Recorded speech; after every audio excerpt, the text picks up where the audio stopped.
আমার ফেসবুক পেজের আপুরা আমাকে প্রায় সময় একটা প্রশ্ন করে যে আপু তোমার বারান্দায় তো এত গাছ আছে, এর মধ্যে আবার এখন বৃষ্টির সিজন, তবুও তোমার বারান্দা কিভাবে এত পরিষ্কার থাকে?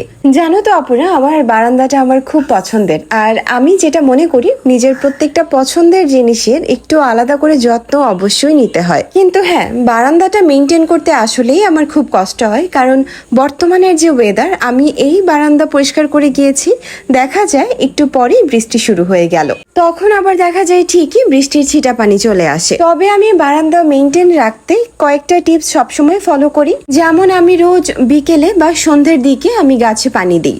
তো গাছে যখন আমরা পানি দিই, নিচে যেহেতু আমার টবের নিচে এক্সট্রা কোনো ট্রে দেওয়া নেই, এক্সট্রা যে পানিগুলো থাকে সেগুলো কিন্তু সব ফ্লোরেই পড়ে। আবার এখন দেখা যায় বেশিরভাগই রাতে বেলা বৃষ্টি হয়। তো এই সব কিছু আমি সকালবেলা, মানে এই যে এখন যখন আমি পরিষ্কার করছি, প্রত্যেকটা টব আমি জায়গা থেকে সরিয়ে টবের নিচের জায়গাটুকু খুব ভালো করে ঝাড় দিয়ে মুছে ফেলি। প্রত্যেকটা টব আমি প্রতিদিন সরিয়ে সরিয়ে পরিষ্কার করি, যাতে নিচে কোনো কাদা বা ময়লা না জমে থাকে। সত্যি বলতে পরিষ্কার রাখার যে ব্যাপারটা, সেটা অবশ্যই রেগুলার করতে হবে।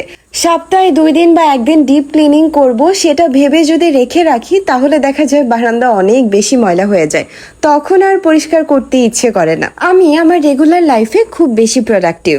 আমার অলস হয়ে বসে থাকতে ভালো লাগে না, সেটা কখনোই না। আমি আমার ফ্রি টাইমেও কিছু না কিছু করতে চেষ্টা করি। আর যেহেতু আমার সারাটা দিন ধরতে গেলে ঘরেই কাটে, সো ঘরটা আমার কাছে আমার সবচেয়ে শান্তির জায়গা।